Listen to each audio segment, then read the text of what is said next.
everybody, Randy McKee here with Soccer Channel 1. I got a really big treat for you today. I'm with a very good friend of mine and probably the guy who I think is probably the most influential youth soccer coach ever in South Dakota, Daniel Ohayon from Sioux Falls.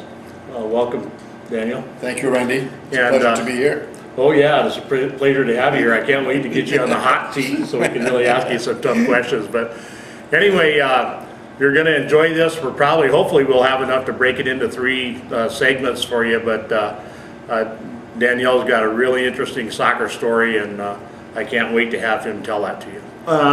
First, Danielle, I think everybody can probably tell that you probably weren't raised in South Dakota.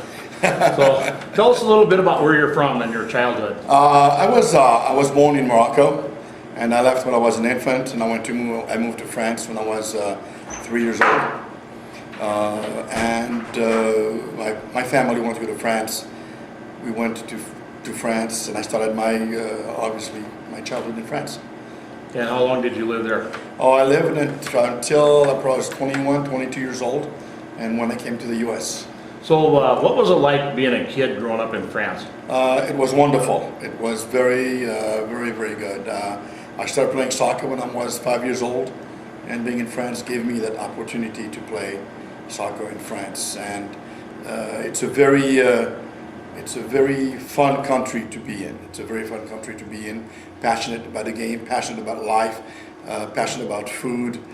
It was really an enjoyable childhood, very enjoyable childhood. So they probably, when you were growing up, they probably had really what they like to spread around the world and call a good street culture, good soccer street culture. Very street culture, very street oriented, barely organized until you were a little bit older when you decided to make soccer really part of your life. Yeah, and so you probably at some point then in your youth got involved in a club or something like that? Yeah, like I said, I was started at the youth level, 5 years old, and again it was very street, still within some what we call neighborhood organization. Kids got together, and when I was a little older, maybe 10, 11 years old, I took it a little bit more seriously, and I became part of a club in south of France called Nice OGCN, which is that's where I spent the majority of my youth until I made a different choice and wanted to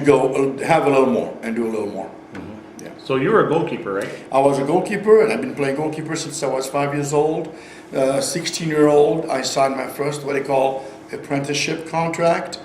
And people think that because you sign a contract at 16-year-old, you think it's all flower and roses. It's not. Unfortunately, it's not.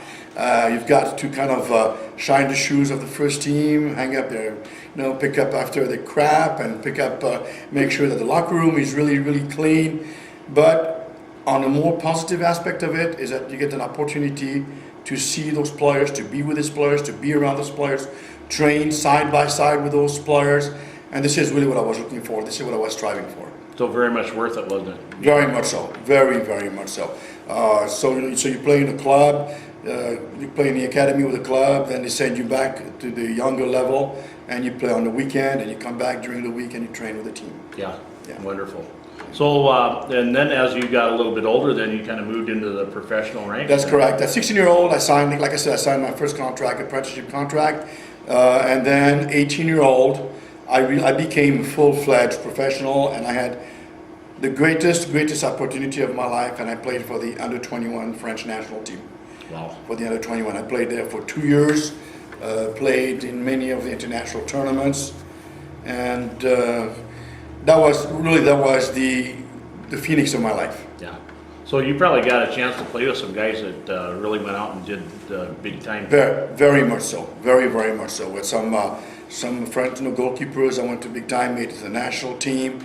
Some players made the national team and played side by side, sat on a bench with them. It was a very eye-opening experience, very educating, very positively educating experience. I guess back in '98 or after France won the World Cup, one of the highlights of my career was being able to sit in a room with just a few gays with Aimé Jacquet.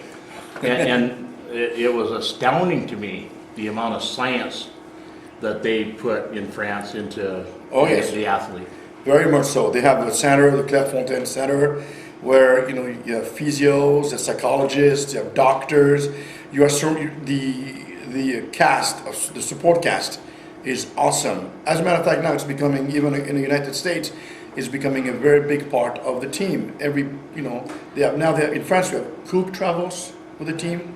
You have the masseurs with the team, you have the physio with the team, and the supporting cast is wonderful. Yeah. I mean, those guys, this is their lives. It's their lives. Yeah, well, and if you're gonna be at the top level, you gotta do it. You have exactly. Yeah. And and one thing that was very consoling and very rewarding is that a lot of the funds and a lot of the money trickled down from the first team down, but it also trickled down from the top, from the French Federation. They had to participate and they had to give money and trickle money down into the next level, to the next level, to the next level. Mm-hmm. Yeah, and it's something that, unfortunately we don't see too much, in the United States. Yeah, it's getting there though, I think. It's getting there. But again, when the academy now is becoming a big part of it. Some of the, for the league, the MSL, I'm sorry, the MLS Academy. Yeah. So if you could, if I could ask you, in your later youth years, 18, 19, in there, do you have a couple big memories there that you could share with us that you'll always carry with you? Well, unfortunately, I did not have a major moment. Okay, the only thing I can say is that we had our winnings. We beat Belgium, we played Russia, we played Moldavia. So those are some of the countries that we played against. But I cannot say that I had a very, very scintillating moment where I can say I won it all. Yeah. It was all, games after games. But and then at one time, unfortunately, my career unfortunately ended because of an accident in a soccer game.